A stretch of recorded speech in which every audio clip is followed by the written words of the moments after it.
Hi everybody, welcome back to another episode of our Dungeon Boss Hero Spotlight. With the current Drac event wrapping up, I figured it'd be a good time to touch a little bit on some of the other barbarians. We are going to be focusing on Abigail today, rather than the other guys, because she also has an epic. So today's episode is going to cover basic changes to her. We're also going to look at her epic review. We're also going to look at her rune guide. So kind of all three things in one. We're also going to kind of keep it pretty quick here. We're not going to do too much on any one particular area, so we kind of keep it a short enough video so you can manage. First things first, as far as Abigail goes, probably one of the best things that changed with her is she was switched from normal speed to fast. I was a big Abigail fan for a while because I liked the attack buff that she gave, which was, I think, 85% without switching tabs here. And the downside was you could almost never use it. There's too many really good fast heroes out there on both PvP offense and defense. It was hard to ever really use her properly. And she was never armored, and she was just overall fairly weak and was not able to hold up, with the exception of a Solaris team, which I did do a video with her and Solaris, and I believe Furnace on there as well. So it was possible to use her, but it really required you to have specific teams. So Barbarian is a new type. That is going to be, basically, it's the new Beast team. So there's Beast synergy, and then there's like hardcore Barbarian synergy. These guys here are the real deal. We'll probably get into more Barbarian videos in the next few weeks as this event wraps up and we start seeing that being the PvP meta. We're not going to focus on that just yet. Stat-wise, there's not much. She looks like she has a lot of traits. She really doesn't have a ton here. She has the Rage trait, which is courtesy of Drac. That's basically the new thing. So we get Rage, makes things better and stronger. Rebel Yell, which she had, buffs attack. She's now fast. And Barbarian Synergy. So it adds defense whenever they get enraged. So basically, if somebody gets hit, they get stronger. That's pretty much it. And then this here is one of her other ones as well, the increased crit chance, which she needs because she doesn't have, we don't pour much into skill. So just base, you can see the crit chance is almost at 50% max already, so we don't have to do any type of investment into skill or crit chance. Her overall stats in general are actually fairly impressive for somebody who's fast. Her base attack is 1300, which it's certainly no shade or no zom, but it's actually quite high. It's better than a lot of people who hover around the 1000 or 11 or 1200 range. Defense is 1191. That's actually pretty high as well. A lot of base heroes will start at like 1000 or so as well. So the fact that she's not armored is actually good. She has a high defense to kind of make up for it. And we get a little bit of bonus there, plus from her her trait that buffs her defense. Skill we don't care about, and actually max health is fairly good as well. It may seem low now, but with the star bonuses, they go up pretty quickly. So 4,000 is actually pretty high. And if you look at base health, this is actually higher than Grognog, who is routinely one of the highest health heroes out there. But she's nowhere near considered close to like Furnace, for example. But overall, great base stats to start with. So definitely a good start. Her abilities have changed a little bit. She does have Furious Charge, which is their same one. But her second two abilities, Dogs of War and Rage Cage, have been updated. So she had a Skullcracker and a Rage Strike to begin with, I believe is what they were. Skullcracker was just a little double tap, and Rage Strike was just another regular old swing. Nothing great. Dogs of War, on the other hand, is much, much, much, much. I can't even express how much better it is. So basically, it is a double tap, and then it also triggers the Cry Havoc from Balog. Balog and Abigail basically pair together like peanut butter and jelly. They are meant to be working together. If you're using one without the other, you're just selling yourself short. Cry Havoc is Balog's first attack, which is his silencing maneuver. So this here is pretty powerful. Rage Cage, nothing special. You just get some extra attacks like you do with Drac. So nice little base attack to keep things going. Next up, there is one other thing that you don't see on here, and that's when you pair with the other barbarians, and you get the basically the preventing death mechanic that Drac offers. Doesn't really say that on here, but she also gets prevention from death, just like the other barbarians do. So it's kind of a one-time shot deal. So it preserves her and makes her a little bit better for PvP as well, allowing you to actually commit to a barbarian team. The epic review. She is going to unlock a 30-20-20 defense, max health, and attack. And actually, these are the 3 primary stats that we just talked about before. The fact that it's defense first versus attack and health kind of bummed me out a little bit. I would have liked to pour her attack a little bit higher, just because of her rune loadout. I don't technically like to use defensive builds on fire heroes. I don't like the rune loadout with the double reds. It's just, you can't get the double defense runes very well.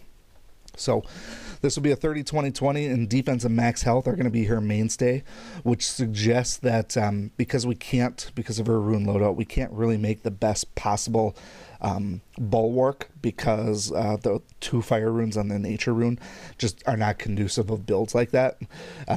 The best suggestion that we're going to look at as far as runes go are actually going to be a more balanced approach. And there's a reason that you want to consider max defense and health, and that's likely to keep her alive to do her abilities. When you're doing PvP offense, you're going to want to make sure that you can get the Dogs of War, which isn't going to start powered, I don't believe. So you want to make sure that you're still around after the first turn or so you can actually trigger this. And then Rage Cage, we don't really care so much, but she's got really great energy usage. See, she's got 4, 3, and 4, which is a great cost for her. So if you keep her alive, she's going to be constantly pumping out abilities. But like I said, so defense, health, and attack. Buff up the defense a little bit naturally via the epic, and then you can focus your runes more so on attack, and then this will actually balance out quite a bit. Now you will have to actually spend some resources to upgrade this epic. That is going to cost quite a bit, but getting that 30% defense, and then possibly throwing on the runes, throw yourself a Guardian rune out here. I don't have one on myself here. I just threw runes on her just to use. But a Guardian rune could at least help her the first turn as well. So keep that in mind when you're using the runes. My personal preference in terms of building here is going to be some sort of a dual attack and then a defense. So attack, attack, defense, attack, attack, defense. And then if you have various 4 stats from your PvP runes, take your pick. The yellow rune, like I said, I would probably put the superior or greater Ultra rune, that Guardian rune. That would be a good one for her. And then I would actually put a singular bulwark on the purple one, because it's about the only spot we can actually get bulwark. And then take your pick as far as the green rune. The green rune, there's a number of different things you could do. You could either use the festive rune to give you the extra energy to start with, which is not a bad idea. If you put dual, here's something that you really want to consider. Dual festive runes on her. Or even if you have a third one, if you have the plus energy runes and you want to start out using her second ability to trigger the Havoc Cry on Balog, definitely give that a shot. It's actually quite something. So consider festive runes for the reds and the greens, and then a bulwark or some other defensive for the yellow and the purple. Those are going to be my recommendations.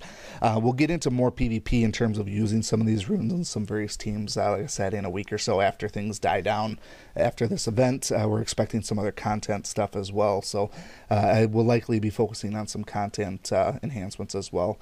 But there's a lot of demand for people wondering how to beat the barbarian teams, and to be honest, I haven't seen a singular barbarian team become the defensive meta yet. So most of the things are, how do I beat this team? And it's so random that there isn't a stock team just yet, in my opinion. There are a couple floating around that can handle certain teams, but we're going to wait until the PvP meta settles down a little bit as far as defense goes, and then we'll get you some teams to burn through those so you can get your trophy count back up. So just to recap on the runes, consider your festive runes or your plus energy runes to get her so that she can use Dogs of War on the first turn, which, there we go, it has a base energy cost of 3, so it doesn't take much to get that charged up. And if you can unleash that first, that's actually going to be pretty potent. You'll only be able to do it from PvP attack perspective, but that's not a big deal. You'll get it on the second turn for PvP defense. So plus energy runes and stuff like that for the reds and the greens, and then something defensive and some sort of a specialty rune. Whether you're using the Guardian rune to get a little bit extra defense, if you've already buffed up the defense with your epic, probably don't need the Guardian. She's going to survive already. Maybe use something a little bit like a damage reduction, or just some other type of a rune. Like the electric skin rune is a great rune. It was just the PvP reward. And then consider the corruption rune for the purple rune to add some disease touch because she's melee. With that said, we're just going to take a quick look at her epic right now. Currently, I'm using Abigail the Furious, so we're not going to see it. I'll switch back to Abigail the Brutal. Abigail the Brutal was just kind of boring, so I never used her. As soon as I got the Furious one, I upgraded. But I'm kind of curious to see about that axe. So we're going to go ahead and unlock this axe. And the axe itself is pretty cool, but it doesn't change her character model any. So, in my opinion, I would like to have the weapon and Abigail the Furious. That's my preference, but you know, we can dream. The overall effect for her is nothing that great. It's certainly not one that you have to have. So it's attack up to 3 enemies, 1.5 damage each, 1.5 times damage. Sorry. And then daze and burn. So you get some nice crowd control, and so you get some extra effects on there. But her energy usage is so superb when you're thinking like campaign dungeons. She's going to be burning through abilities all over the place. Using basic attacks isn't going to be super critical for her. So it's not a huge concern of mine. My preference would be for you to upgrade the epic more so for the stat boost, because it's all 3 of those primary stats, which anytime you can raise those for any hero, regardless of the order and the percentages, you want to do that, especially when you get someone who's a PvP meta hero, which she will definitely be. So don't slack when it comes to epic on her. Buff it up all the way to level 12, because she's going to be in PvP for quite a while, I think. But if you have a good enough Abigail to start with, or if you're lower level, your base stats will do fine, I think. So if you have any questions, comments, concerns, or you have any requests for specific PvP teams, feel free to leave those below. I have been kind of watching the PvP teams out there and seeing what's causing problems for a lot of people. Like I said, if I get enough requests for certain ones, I'll definitely open those up and give some pointers there. We'll wait until the Drac event wraps up and everybody has their Drac tokens so we can see where that dust settles as well. Otherwise, thanks again for watching, and we will see you again next time. Thank you so much for watching this video and supporting my channel. If you like this video, please show your continued support by hitting that like button, and be sure to check out both my YouTube channels for new content all the time. And always remember, peace is a lie, there's only passion. We'll see you next time.